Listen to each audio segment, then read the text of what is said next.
I figured I'd do a video on this. Try to give you an idea of the construction of this thing. I use these grates because the larger chunks would fall through. Yeah, it's all heavy duty grate. There's also an ash pan, so you can pull the ashes out.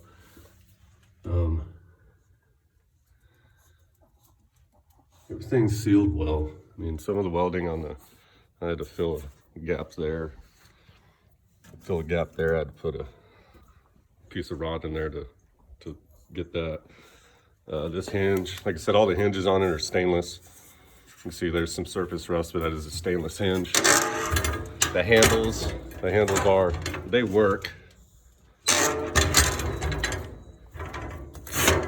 Doors work, these all slide. Typically when I ran it, I leave those open, get it going, shut it down, and then I'd regulate with this down here. Most of the time I just leave that open, and then I leave the chimney flap's just really simple. I leave that wide open, and it would run depending on, you know, if you watched your fire, if you didn't have too much fire, it'd run in the 220, 260 range around there. I always kept temperature probes on it. In fact, there's a hole I drilled over here where I run my probes. Once again, stainless hinge. It's a 3/8 pin. Also, I designed the door. If you want to lift it off, see how this pin, the pin's in there. Pin's in there, so the door, if you want to pull the door off, you can pull it off. Let's see if we can get in there. Everything's, that's how I sealed the door.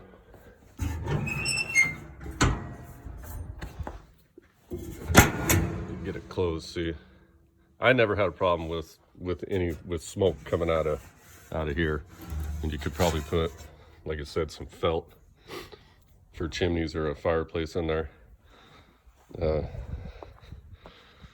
Rolls real easy. I mean, even out here in the snow, I mean, I can roll it. You can roll it around one hand wherever you want. If you want to roll it in gravel, you probably have a hard time with that. The casters, these are heavy. Those are heavy duty casters. I think they're like 250 or 300 pound or more each. So we can get another look at the back side of it. The only thing, I was going to put it on a trailer, and then a friend of mine was having a big get together for the 4th of July, and all I had done was basically the cook chamber, and I had the firebox. So I threw the bottom frame together. Yeah, I mean, there's some spots. I think right here the tube didn't line up when I was putting it in, but the smoker sits level. It's not gonna. It doesn't sit here and rock on the wheels.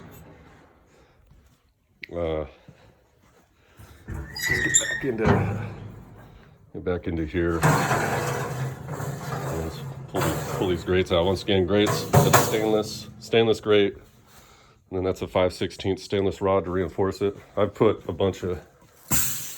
lot of weight on this in here before. This was the main, mostly all I needed was this bottom cook grate. I used the top a few times. The crossflow plate is stainless. And I fully welded all the way around the entire interior of this. The inside of the tank, I completely welded all of that. You can't really, I don't know if you can see down in there, but I built a crossflow plate under the crossflow plate to direct the gases. So the way it flows comes in, and then up. There's a little piece in here that I fabricated that comes up like that. So you don't have this dead zone down there where the smoke sits. So when it's rolling, when you got the fire going good, it does really good. I mean, it needs another gauge. I never really messed with the gauge because I always had probes to watch the temp in the chamber and in the food.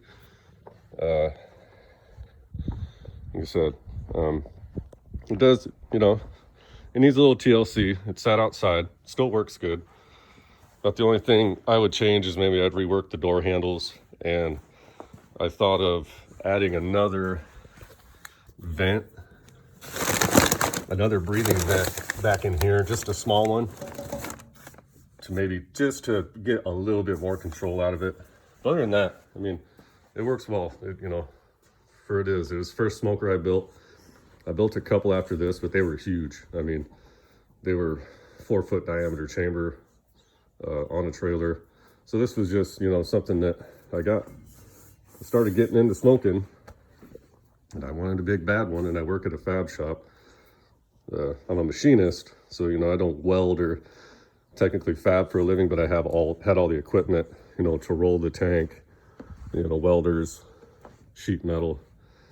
So if you want any more information on this, you want to give me a call, you want to, I know I could text you pictures of the build, but that's about it. More questions, let me know.